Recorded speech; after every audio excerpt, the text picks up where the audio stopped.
জনগণের সমর্থন নিয়ে আমরা বিজয়ী হয়েছি, এটা একটা অর্জন। কিন্তু মূল অর্জন হচ্ছে জনগণকে ধারণ করে, তার আকাঙ্ক্ষাকে ধারণ করে তা বাস্তবায়ন করবার জন্য আপনাদের শপথ নিতে হবে। কিন্তু 3.5 মাসের অভিজ্ঞতা আমার একটি আছে। সেই অভিজ্ঞতা হচ্ছে রাষ্ট্র পরিচালনা করতে গিয়ে সবাই ক্ষুদ্র স্বার্থ, ব্যক্তি স্বার্থ নিয়ে ব্যস্ত। সামষ্টিক স্বার্থ এবং সামষ্টিক করণীয় আমাদেরকে আরো সোচ্চার হতে হবে। যদি আমরা সেটা ব্যর্থ হই, জাতির যে আস্থা, জাতির যে সমর্থন, সেটা কিন্তু ভণ্ডুল হয়ে যাবে। তা আমরা হতে দিতে চাই না। বাংলাদেশ জাতীয়তাবাদী দল, শহীদ রাষ্ট্রপতি জিয়াউর রহমানের দল, নিঃস্বার্থভাবে বলেছিলেন উই রিভোল্ট, কোনো কিছু চিন্তা করেননি।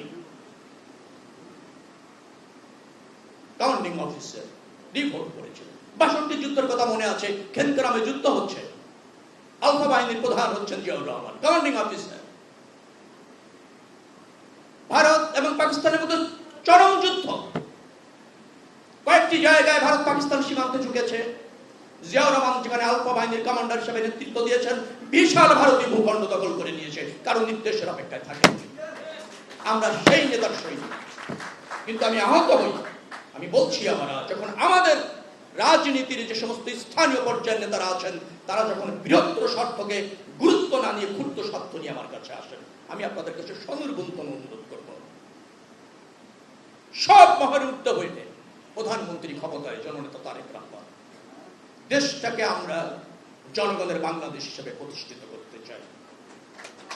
সমৃদ্ধ হওয়ার যত সুযোগ আছে তা কাজে লাগাতে চাই। এই সমাজ, ঢাকা 10 আসন, ঢাকা মহানগর দক্ষিণ, ঢাকা সিটি কর্পোরেশন, আমরা জনগণের আকাঙ্ক্ষা ধারণ করে বিনির্মাণ করতে চাই। সেখানে সজাগ হন, সেখানে এগিয়ে আসুন, এলাকার স্বার্থে কথা বলুন, এলাকার জন্য নিবেদিত হন। শুধুমাত্র 17 বছরে কষ্ট করেছেন, জেল খেটেছেন, আহত হয়েছেন, রিমান্ডে থেকেছেন, তার জন্য ব্যক্তি প্রাপ্তির জন্য প্লিজ আপনারা সচেষ্ট হয় না। আপনারা এই জাতীয়তাবাদী দলের পিলার, আমি যেটাকে বলি পিলার। আপনারা থাকলে দল থাকবে, আপনারা থাকলে দেশ থাকবে, আপনারা থাকলে জনগণের প্রত্যাশা পূরণ হবে।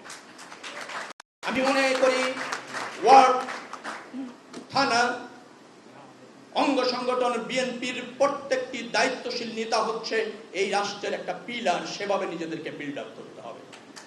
ক্ষুদ্র স্বার্থের ঊর্ধ্বে বৃহত্তর স্বার্থ চিন্তা করতে হবে।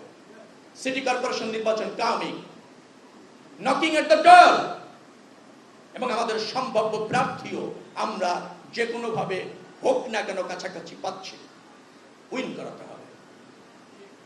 কারণ এই ঢাকা সিটি কর্পোরেশনকে যদি জনগণের আকাঙ্ক্ষা হিসাবে সাজাতে হয় এবং আমাদের দলের যে অঙ্গীকার রয়েছে নির্বাচনী ইস্তেহারে, সেগুলি যদি বাস্তবায়ন করতে হয়, তাতে সামষ্টিক অর্জনটাকে যদি প্রতিষ্ঠিত করতে হয়, তাহলে আমাদেরকে সেই নির্বাচনে ভেদাভেদ ভুলে ঐক্যবদ্ধভাবে জনগণের সমর্থন নিয়ে বিজয়ী হতে হবে।